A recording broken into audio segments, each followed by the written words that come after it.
Hello one and all, this is Anyman reminding you that you have and are the power, and to help you.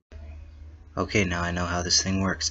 To help you with that power, we bring you today the C.I.A. Manual on Trickery and Deception.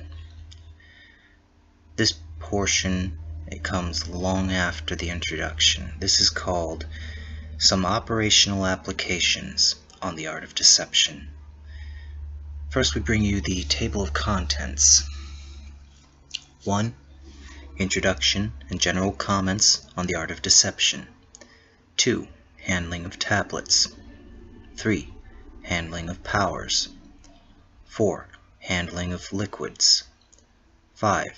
Surreptitious removal of objects. 6. Special aspects of deception for women. 7. Surreptitious removal of objects by women. 8. Working as a team. 1.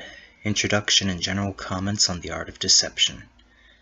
The purpose of this paper is to instruct the reader so he may learn to perform a variety of arts secretly and undetectably.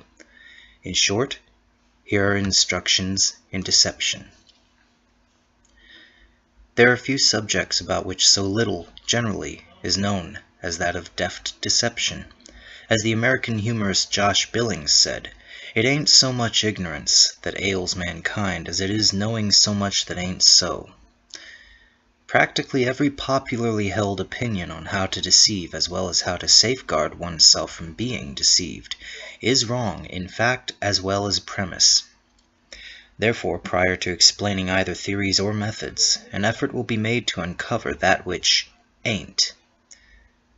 This is particularly important because successful deception depends so much on attitude of mind, and holding even one erroneous belief will make it difficult to attain the proper mental approach.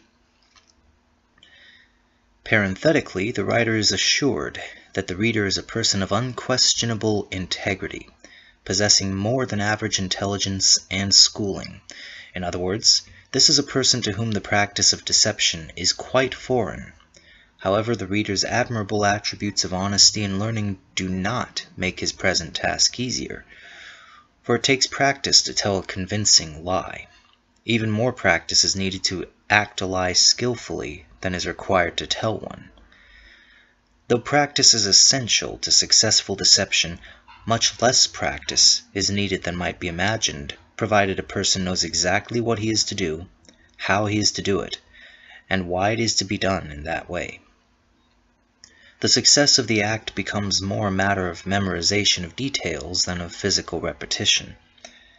As examples of those who deceive by physical trickery, i.e. doing something in addition to talking, may be named magicians, crooked gamblers, pickpockets, and confidence men or con artists. To cite fallacious beliefs regarding the methods of each of these examples will show how wrong popular opinion is.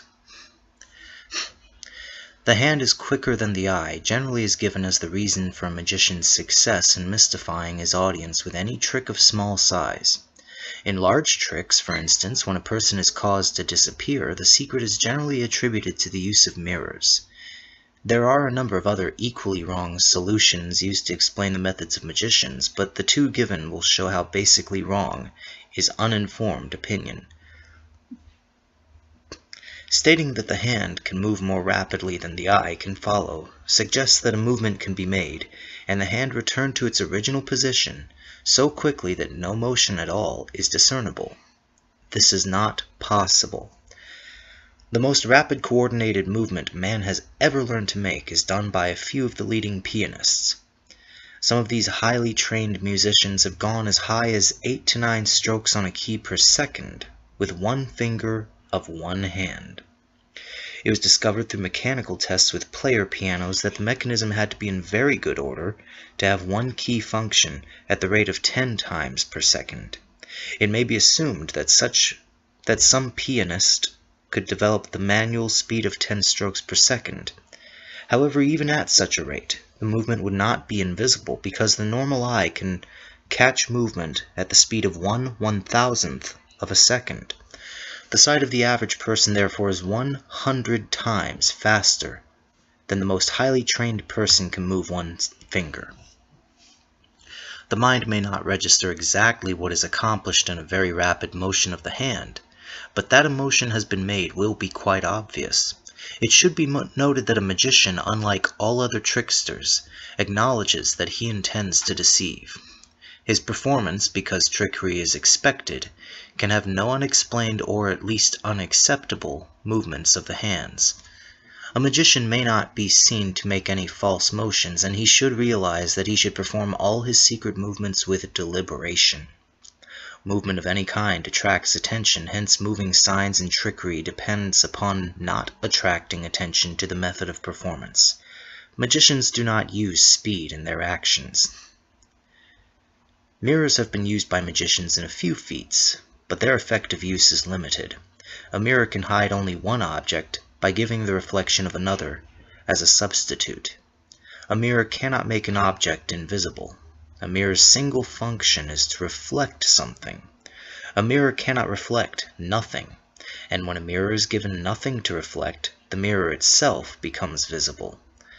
Further, a mirror only can be used in trickery when it is possible to have every edge abutting some visible solid object, for otherwise the edges can be seen. Another detail which precludes the general use of mirrors in magic is that the larger the audience, the closer the object is to be reflected that has to be to the mirror because of the angle of reflection. In large modern theaters, this fact makes mirrors of no use to magicians.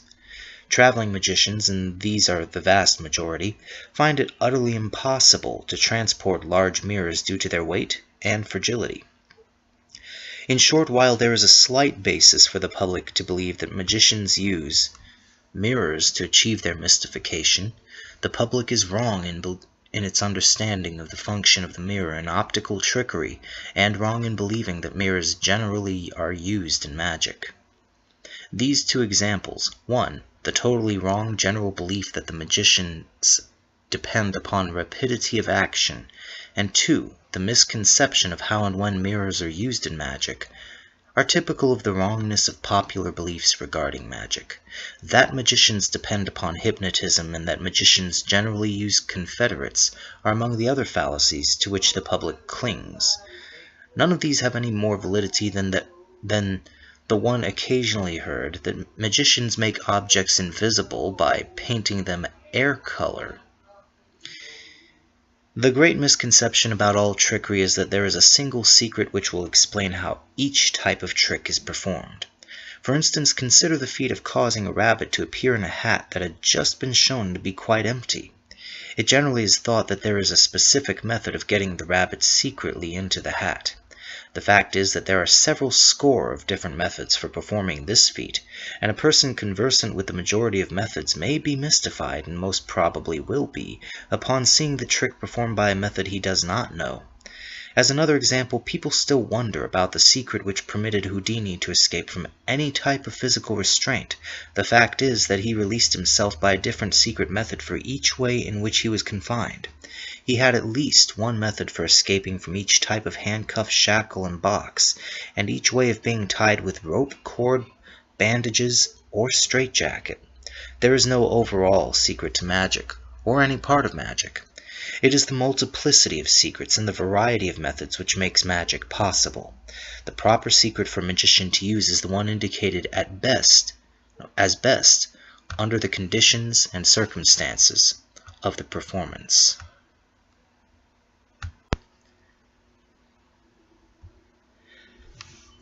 All tricksters other than magicians depend to a great extent upon the fact that they are not known to be or even suspected of being tricksters.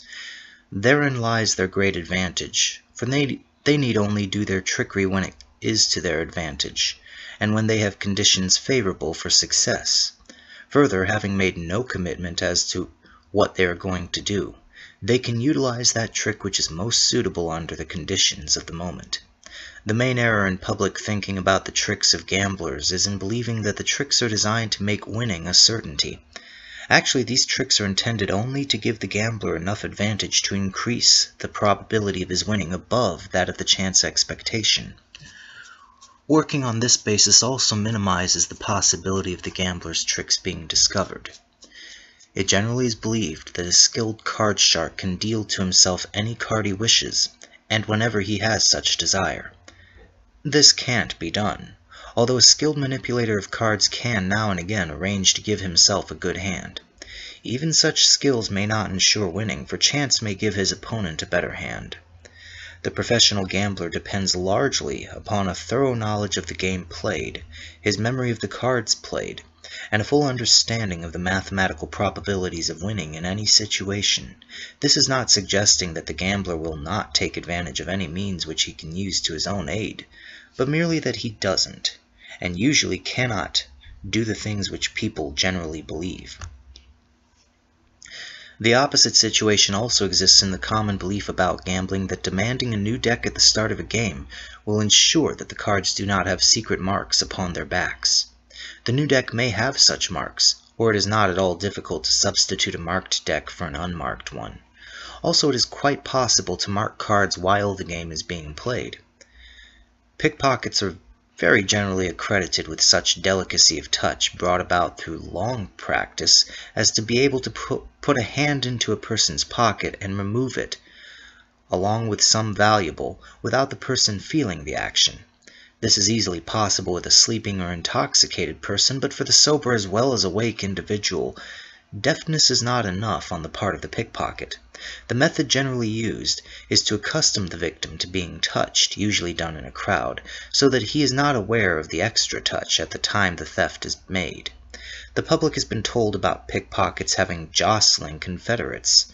At times confederates are used, but they seldom are as rough as the word jostling would indicate. While the confederate may assist in preparing the victim by accustoming the victim to being touched, his chief task is to accept the loot and leave the vicinity so that the pickpocket is free of incriminating evidence.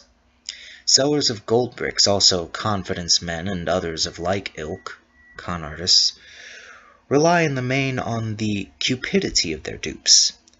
The only person who can be sold a gold brick must have such avarice that he ignores the obvious fact that the bargain he is offered must be untrue or illegal. The chief skill of the seller is in discovering properly greedy victims. However, trickery frequently is used to clinch the sale by substituting false gold for real, or substituting other bad merchandise for good. The world has the opinion that the gold brick seller is one who has the ability to give a super sales talk. Actually, he is merely a trickster with knowledge of the weaknesses of human nature. To summarize from these few typical examples, the public holds wholly or largely untrue beliefs about how all trickery is accomplished. The public is satisfied that these false beliefs explain every deception, while actually the public has almost no factual knowledge of the methods used to deceive. One not aware that these generally accepted beliefs are false will be bothered subconsciously and can never learn to perform any false actions smoothly and easily. It is as essential to point out the facts as to point out what are not facts. As has been noted, there never is a single secret for any trick. The sole criterion is that the method to be used is the one to ensure the trick's success. There are two chief reasons for choosing a particular method. One is that it fits the physique, mannerisms, and personality of the performer better than any other method. The other is that conditions at the time of performance favor a particular method. Of course, this latter reason sometimes, as in a theater, can be ignored because conditions of performance are under the control of the performer. The basic principle in performing a trick is to do it so that the secret actions are not observed. As Alphonse Bertillon said, "One can only see what one observes, and one observes only things which are already in the mind." A trick does not fool the eye, but fools the brain. In order to do that, it must be performed so that the secret parts are not noticed.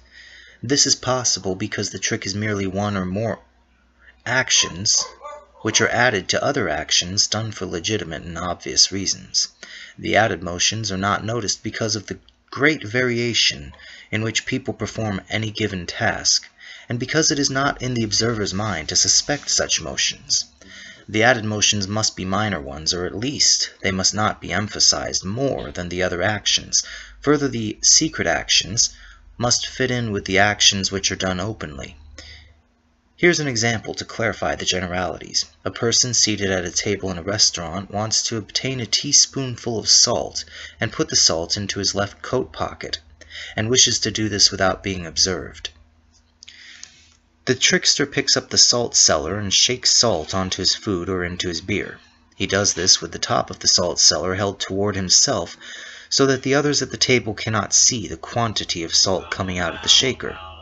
Seemingly not satisfied, the trickster raps the bottom of the salt cellar on the table.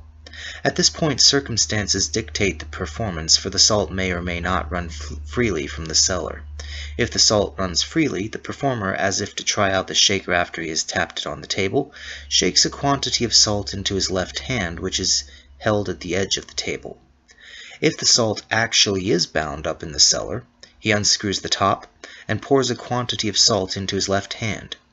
In the first instance, as if satisfied by the test that the salt is coming out properly, he salts his food or beer by using the shaker. He drops his left hand to his lap or by his side.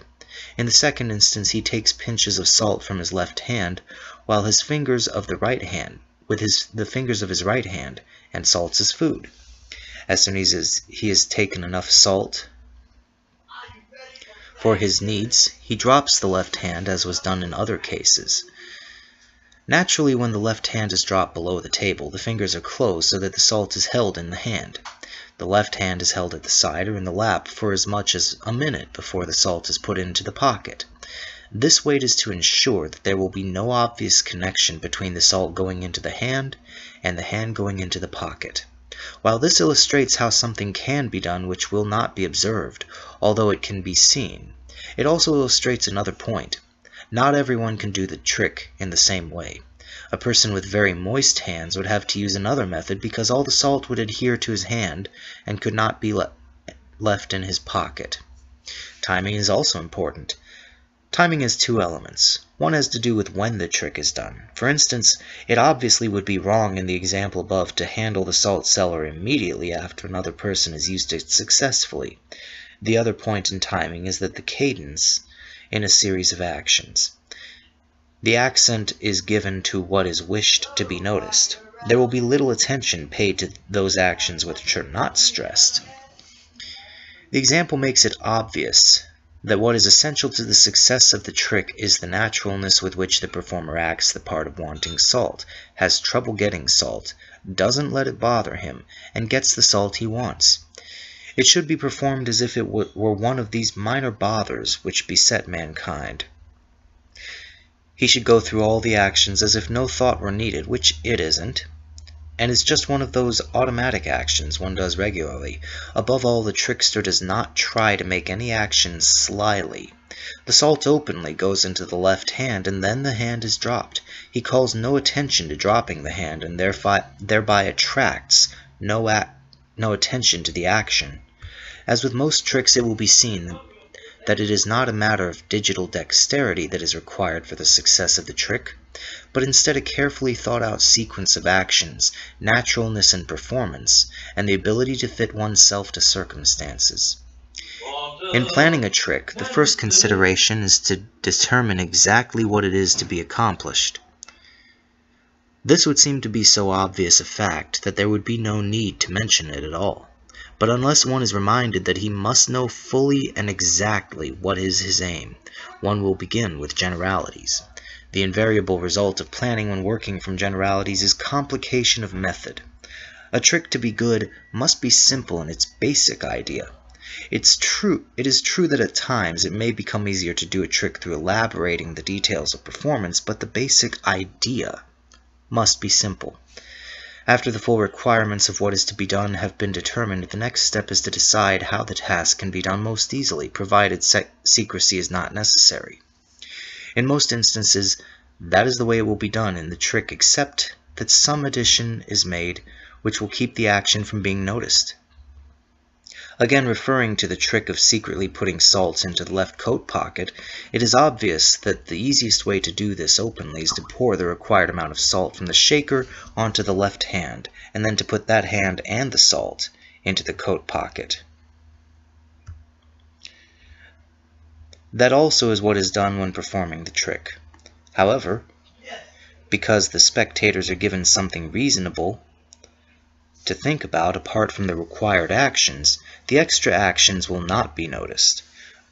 The trick in that instance, as is so frequently the case, is due entirely to a false premise induced in the minds of the spectators.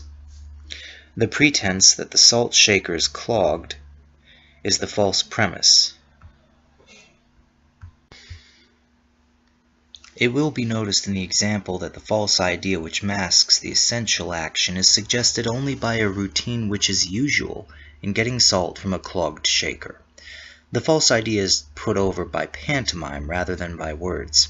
At times, too, words are needed to get a spectator to accept some false premise.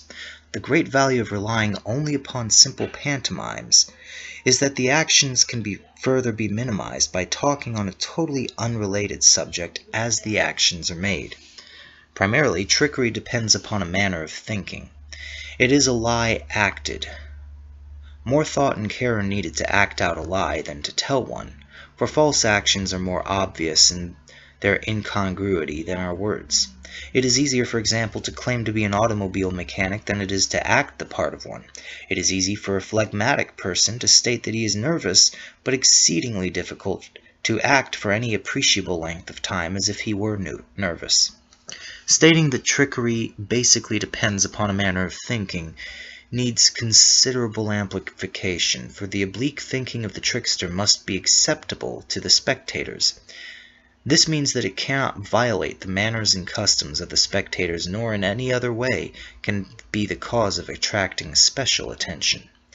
Anything unusual in action or speech, unusual to the one watching or listening, will attract attention and should be avoided. Even if a spectator's attention is focused on the actions during a trick and he does not discover that a trick is being done, he may later recall that the trickster acted oddly and possibly have his suspicions aroused. Before a trickster can plan a trick, he must know who the spectators are to be. This does not mean knowing their names and addresses. It means knowing the kind of people that they are and their nationality. For instance, one might base a trick on the action of borrowing a watch and then find that none of the spectators carried watches. Or the trick might require the trickster to slap a spectator on the back only to discover that all the spectators were Hindu.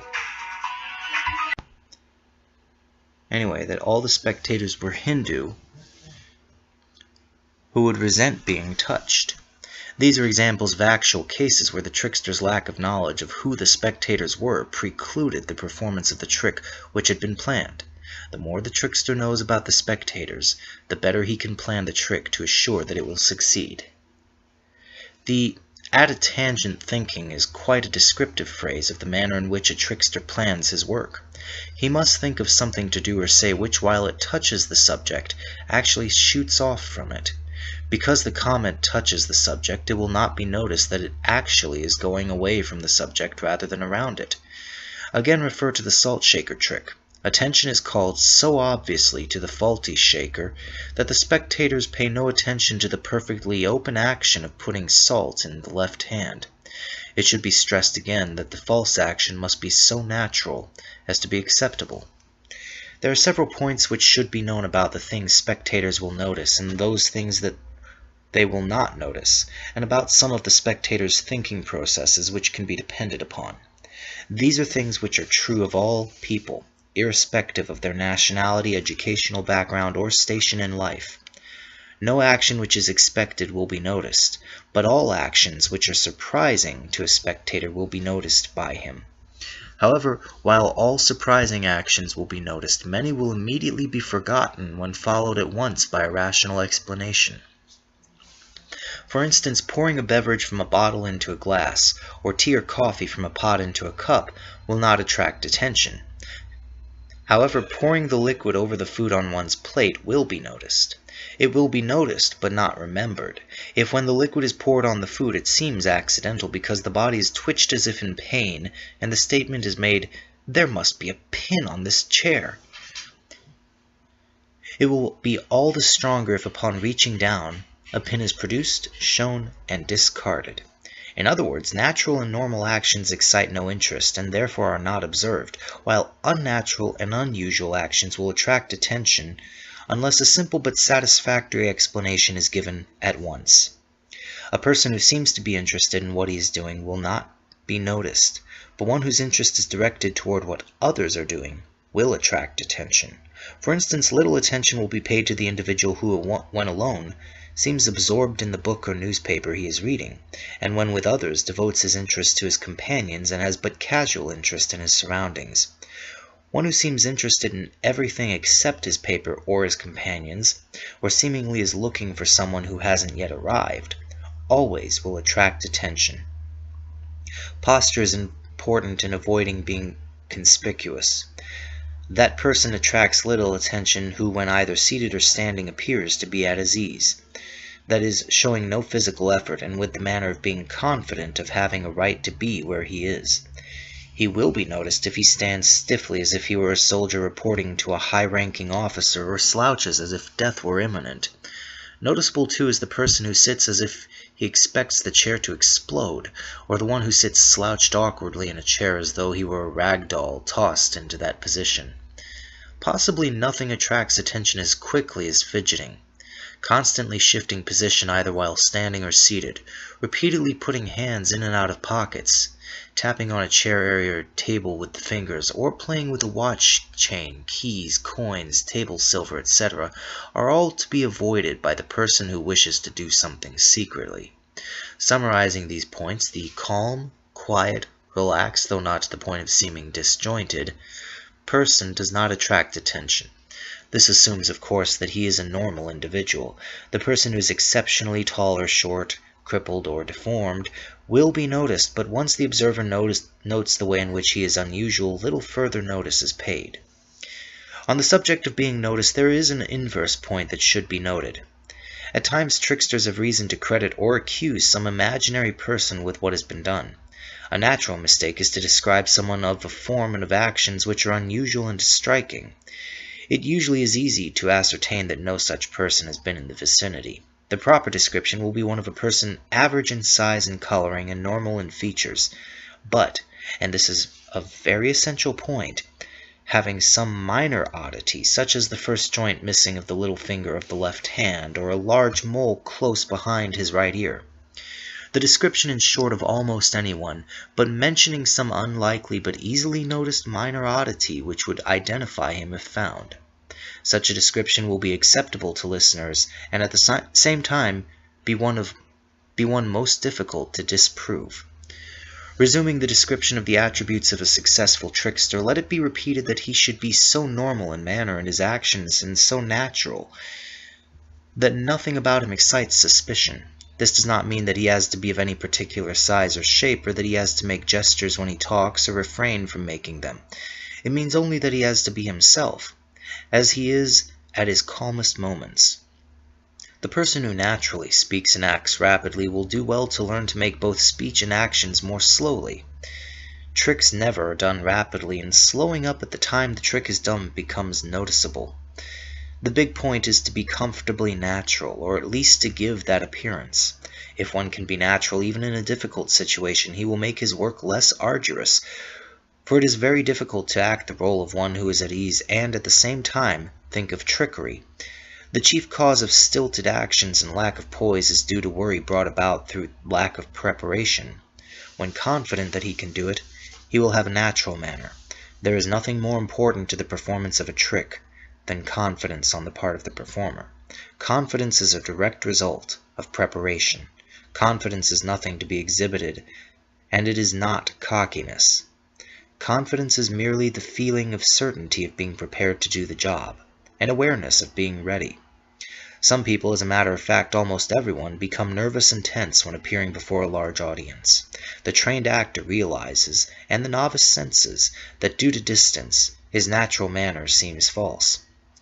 But distance both minimizes and otherwise alters the stage actor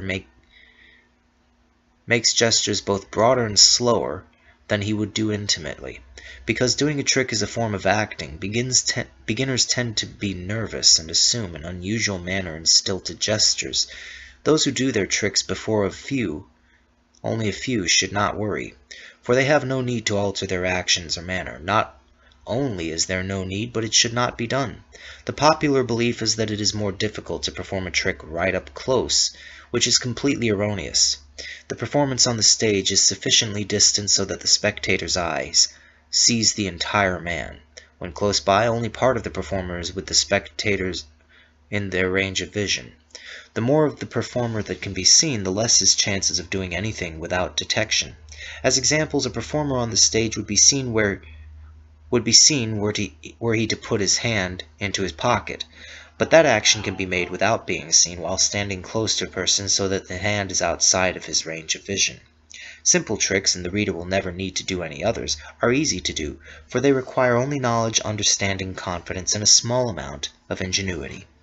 And the ingenuity will be needed only in the event of having to combine or alter methods hereinafter set down in order to fill some particular circumstance of which the writer could not be aware.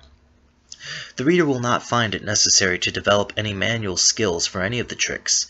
He never will be asked to do any actions that he does not now do regularly, even though he may need to make the action for a new purpose. There will be no lesson in intricate sleight of hand. All tricks will be simple to do physically, but take this bit of warning. The easier the manipulation in a trick, the more essential it becomes for the performer to have every detail clearly in mind. This is because while expert manipulation can in itself become mystifying, simple trickery depends entirely upon an idea and a routine. However, with your mind and my methods, there should be no real difficulty. Prior to going on with the details of how to do particular tricks, it may be well to review what has been written. First, in order to approach the subject properly, one must have a mind completely free of all the various commonly held, though erroneous, ideas about how tricksters operate. It is wise for a beginner to have his mind completely devoid of convictions of any sort about trickery.